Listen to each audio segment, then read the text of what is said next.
Golkar nilai 1 tahun Prabowo Gibran perkuat nasionalisme.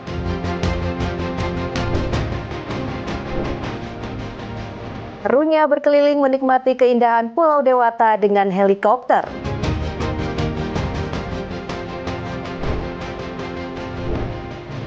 Wisata hiking dan petik kopi di lereng Gunung Lawu.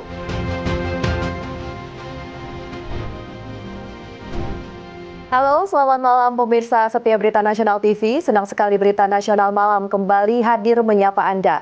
Selain 3 berita utama tadi, akan ada informasi lainnya dari dunia politik, ekonomi, hingga isu sosial yang sedang hangat diperbincangkan.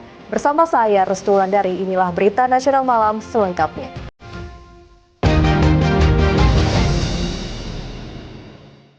Kita langsung ke berita pertama pemirsa. Wakil Ketua Umum Partai Golkar Idrus Marham menilai 1 tahun pemerintahan Presiden Prabowo Subianto dan Wakil Presiden Gibran Rakabuming Raka menunjukkan komitmen yang kuat terhadap nilai-nilai kebangsaan, mulai dari nasionalisme, patriotisme hingga solidaritas sosial. Perdana Menteri dan pimpinannya sangat bagus. Hasilnya produktif, Anda sendiri dengar. Pemerintahan Presiden Prabowo Subianto dinilai telah memulai langkah awal yang mendasar dalam membangun Indonesia. Hal tersebut disampaikan Wakil Ketua Umum Partai Golkar Idrus Marham yang menyoroti fokus Prabowo terhadap penguatan nasionalisme, solidaritas sosial, serta demokrasi yang inklusif. Idrus menyebut pentingnya program Asta Cita sebagai visi pembangunan jangka panjang. Menurutnya, program Asta Cita bukan hanya program parsial, melainkan sebagai gerakan pembangunan nasional. Lebih lanjut, Idrus juga menilai Prabowo telah menangani berbagai persoalan di bidang hukum, termasuk pemberantasan mafia pertanahan serta energi. Nah, itulah sebabnya pada tahun pertama ini, saya melihat Bapak Prabowo yang pertama kali dilakukan adalah penguatan rasa nasionalisme, penguatan patriotisme, solidaritas sosial, penyadaran kepada kita semua bahwa kita ini adalah satu keluarga besar Indonesia. Jangan kita gontok-gontokan, jangan kita berantem, tapi mari kita satu untuk merawat rumah Indonesia besar ini. Itu Pak Prabowo. Dan ini sudah dilakukan. Ya, ini secara secara bertahap, dan karena itu maka selanjutnya, pada saat yang sama sebenarnya sudah dimulai bagaimana Asta Cita itu dilakukan sebagai sebuah gerakan pembangunan. Dari Jakarta, Natasha Alko Ade Chandra, Dewanata, Berita Nasional TV. Menteri Koperasi dan UMKM Maman Abdurrahman dijadwalkan hadir dalam Convention Dunia Melayu Dunia Islam ke-23 di Jakarta. Dalam forum internasional itu, Maman akan memberikan motivasi bagi wirausaha muda dari berbagai negara serta mendorong akselerasi digitalisasi UMKM menuju daya saing global.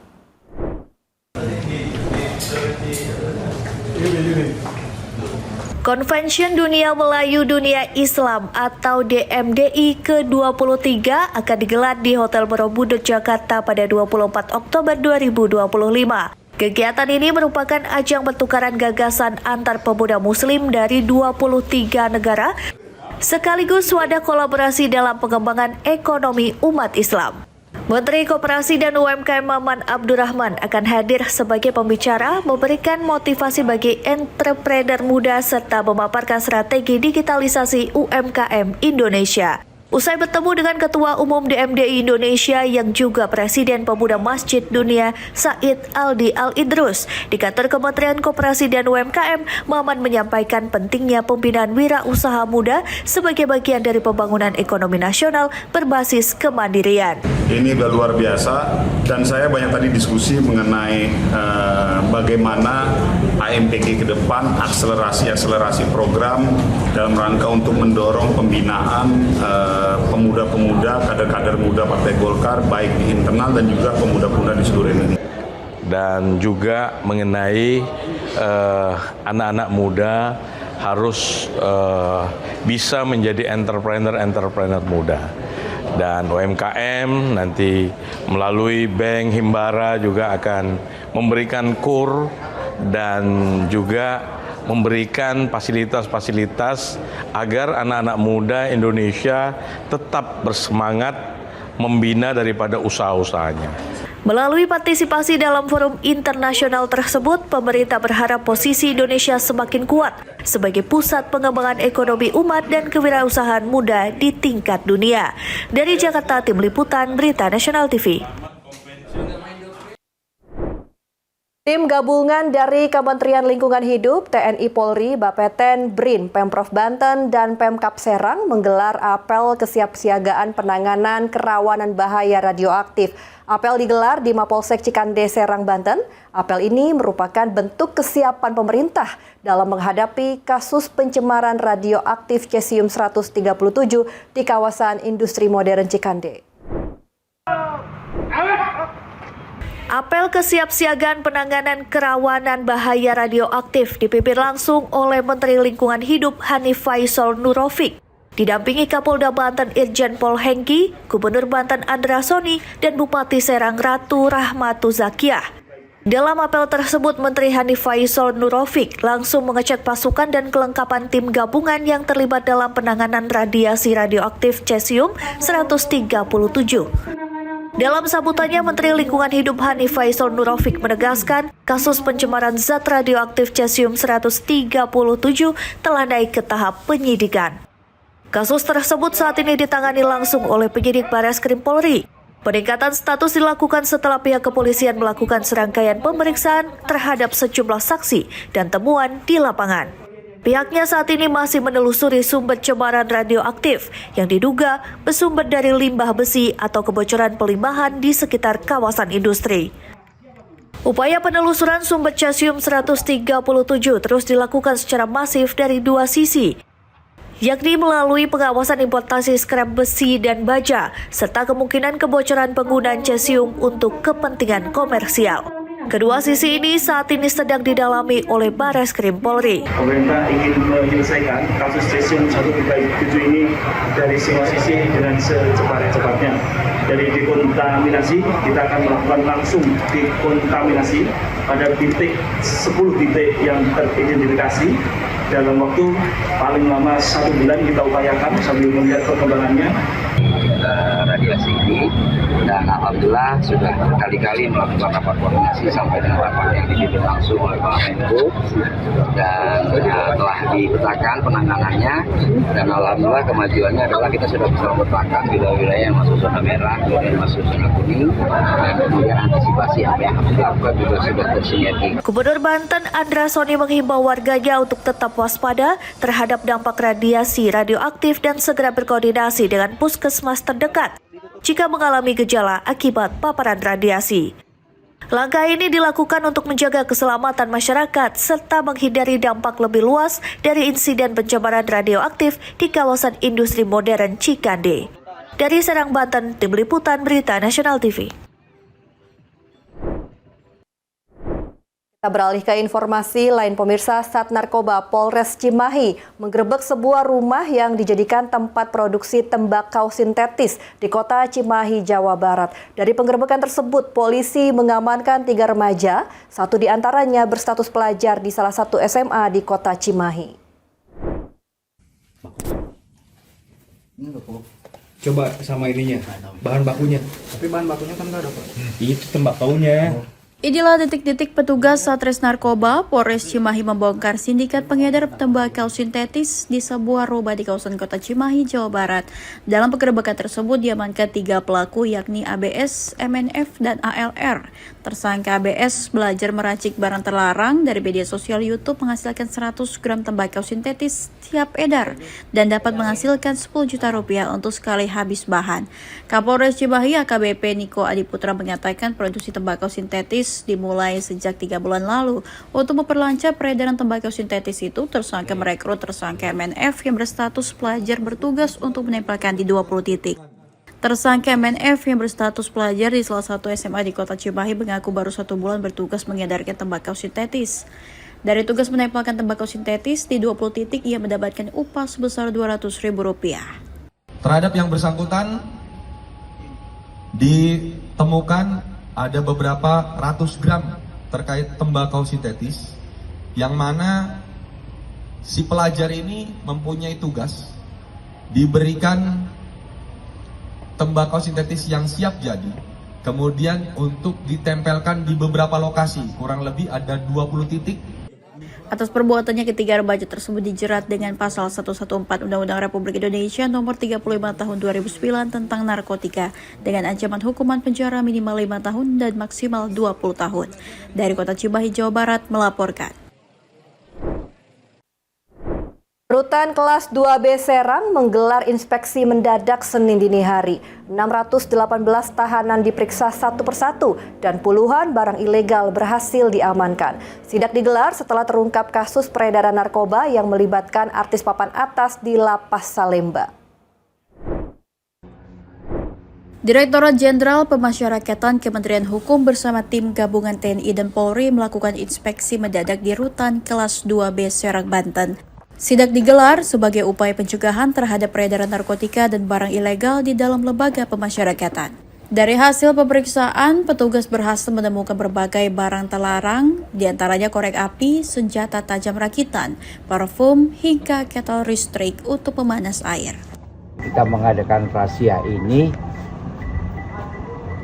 ada tidak narkoba, HP, atau alat-alat senjata yang lainnya, dan kita terbuka, semuanya kita geledah, dan ternyata hasilnya adalah tidak ditemukan HP, tidak ditemukan narkoba. Kegiatan sidak seperti ini akan terus dilakukan secara rutin maupun mendadak untuk menjamin lapas dan rutan bebas dari narkotika maupun barang terlarang lainnya. Seluruh barang ilegal hasil temuan selanjutnya akan dimusnahkan sebagai langkah pengendalian keamanan di dalam rutan Serang. Dari Serang, Banten, kontributor Berita Nasional TV. Informasi berita lainnya akan kami sajikan usai jeda berikut ini. Tetaplah bersama kami di Berita Nasional Malam.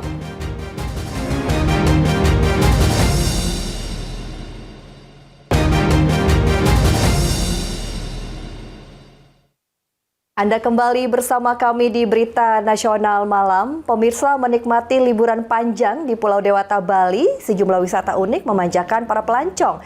Salah satu aktivitas wisata yang jadi incaran para turis adalah berkeliling menikmati keindahan alam Bali dari ketinggian menggunakan capung besi alias helikopter. Durasi waktu maupun destinasi yang akan dilalui wisatawan pun bisa dipilih menyesuaikan dengan budget yang ada.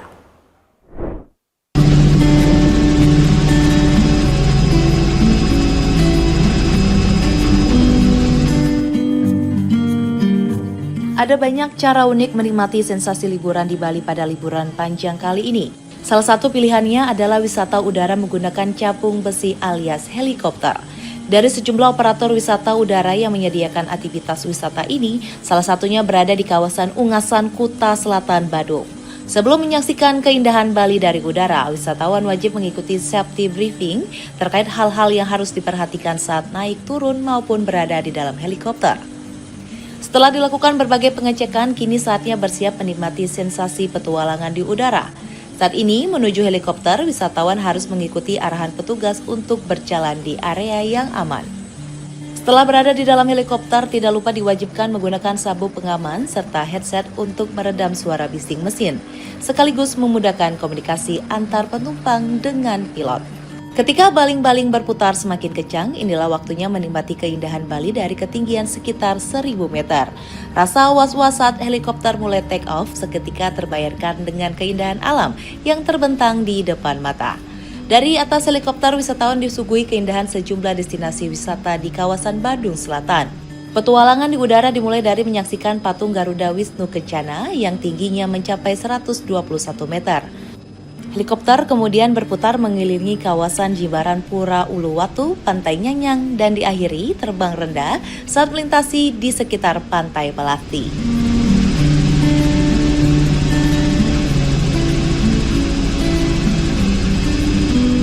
Saat melewati sepanjang pesisir pantai, suguhan gradasi warna laut yang indah, ditambah hijaunya perimbunan yang menutupi tepi tebing dipastikan membuat wisatawan berdecak kagum. Salah satu sarana yang berbeda ya dalam menikmati Bali, mungkin orang taunya main ke pantai ataupun juga menikmati alam secara langsung, tapi menikmati alam dari ketinggian selama beberapa menit, ini menjadi salah satu opsi yang menarik untuk wisatawan. Jadi kenapa enggak? Ini sebelumnya sudah pernah menikmati wisata? Belum pernah, ini pertama kali. Sebelum pandemi, peminatnya itu hampir 100% mancanegara. Tapi setelah pandemi, wisatawan lokal ini sudah mulai banyak berdatangan. Saat ini di angka 35-65%. 35% di lokal, 65% di mancanegara. Seperti itu.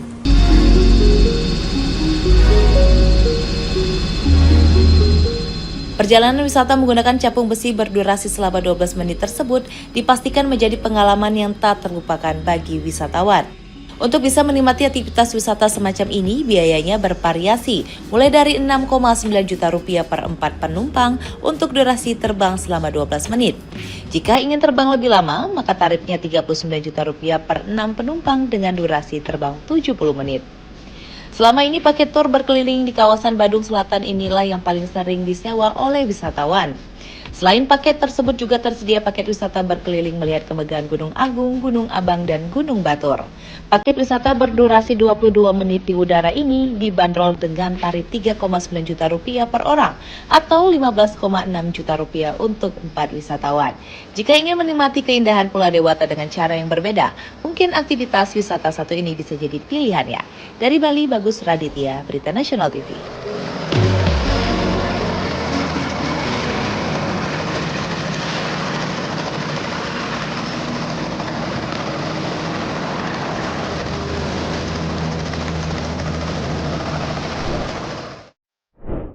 Beralih ke informasi lain, pemirsa, Satuan Reserse Narkoba Polresta Solo amankan puluhan tersangka penyalahgunaan narkoba. Dari penangkapan yang dilakukan, polisi mengamankan sejumlah barang bukti, diantaranya sabu seberat 509,08 gram dan pil Inex yang berjumlah 146 butir.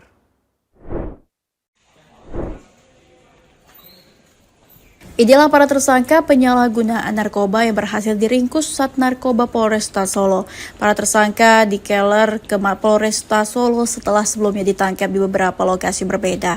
Para tersangka ini merupakan pengedar tembakau di mana beberapa diantaranya merupakan residivis. Dari penangkapan ini, polisi juga mengamankan barang bukti berupa sabu seberat 509,08 gram, 146 butir pil Inex, alat hisap sabu, timbangan digital, dan plastik kecil yang digunakan untuk membungkus sabu.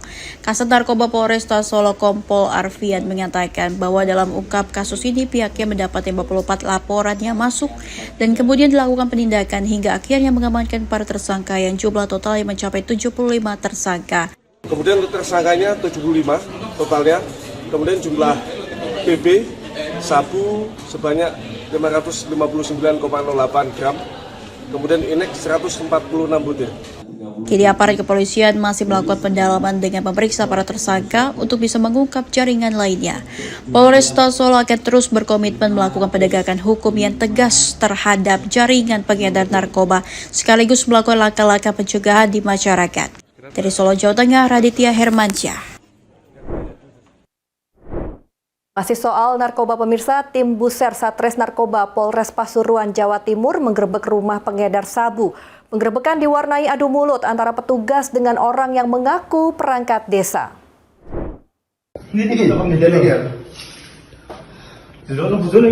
Sampeyan delok iku, sampeyan delok ngono lho. Ya. Iki barang sapa?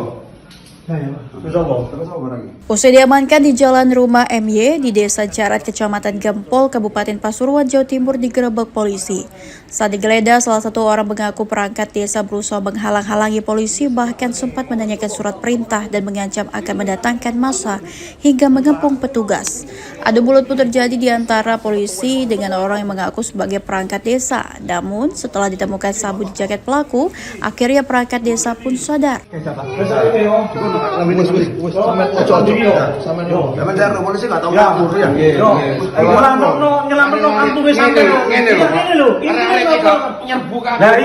Petugas juga melakukan penggeledahan di seluruh ruangan untuk mencari barang bukti lainnya. Beberapa paket sabu ditemukan di berbagai tempat, mulai dari saku baju hingga dalam kotak yang disimpan di lemari. Proses penggeledahan tersebut juga disaksikan oleh keluarga termasuk istri pelaku. Dari hasil penggeledahan, polisi berhasil menyita 8 paket sabu dengan yang total seberat 7,7 gram. Ya, iya. Ya. Ya, udah rekam ya. Instruction Pak Pancam, bojomu ya. Berdasarkan pemeriksaan, MY mengaku mendapatkan sabu dari seseorang berinisial BA yang kini tengah diburu petugas. Dalam menjalankan aksinya, MY menjual sabu seharga Rp100.000 per gram dan menggunakan sebagian barang haram untuk dirinya sendiri. Satuan Narkoba Polres Pasuruan telah mengamankan seorang berinisial MC di wilayah Mall Pasuruan. Dari hasil pemeriksaan telah ditemukan 8 paket narkoba jenis sabu-sabu. Atas perbuatannya, MY dijerat dengan pasal 114 ayat 2 dan pasal 112 ayat 2 Undang-Undang Nomor 35 Tahun 2009 tentang narkotika dengan ancaman hukuman minimal 5 tahun penjara dan maksimal seumur hidup atau hukuman mati. Dari Pasuruan, Jawa Timur, kontributor Berita Nasional TV. Pemirsa, tetaplah bersama kami karena usai jeda masih ada informasi menarik lainnya. Berita Nasional Malam segera kembali.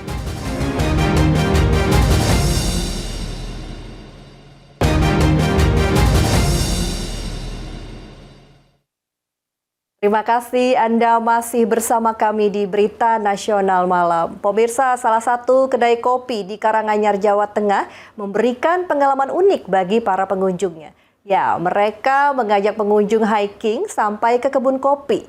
Penasaran bagaimana keseruannya? Mari kita simak liputan selengkapnya berikut ini. Bertempat di kaki Gunung Lawu, tempat ngopi ini tentu memiliki pemandangan yang aduhai. Tepatnya di Desa Wonorejo, Kecamatan Jatiyoso, Karanganyar, tempat ini mulai hits menjadi jujukan para penikmat kopi.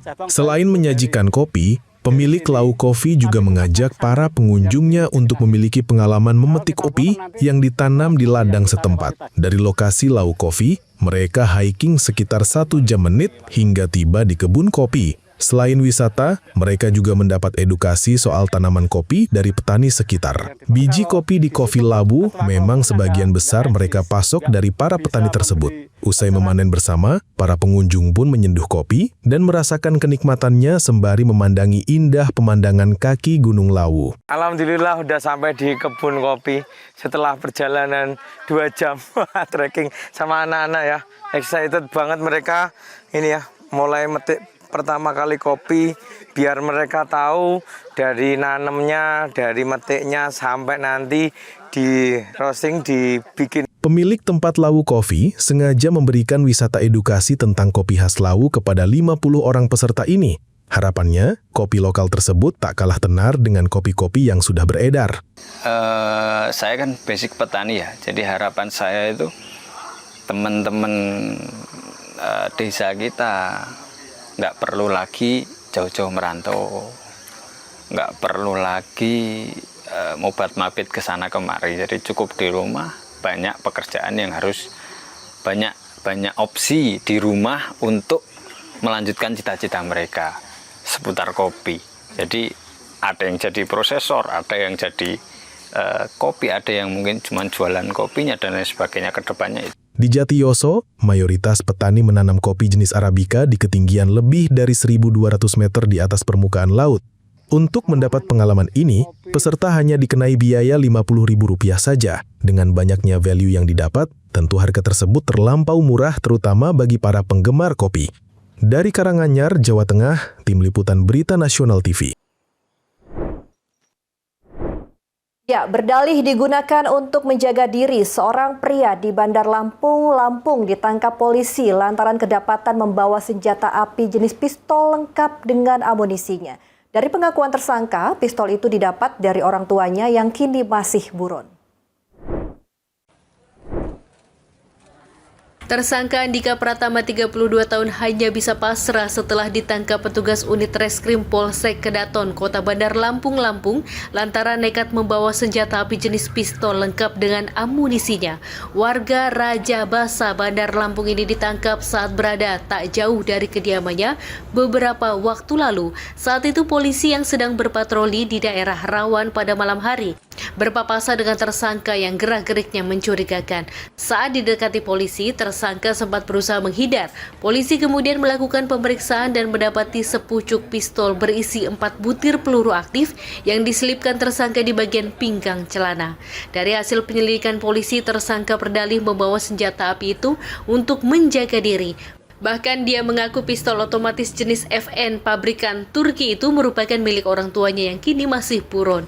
Pada saat itu didapati 1 pucuk senjata api jenis pistol beserta amunisi yang terselip di selipan celana sebelah kanan bagian belakang yang dipakai oleh yang bersangkutan. Senjata ini bukan senjata rakitan.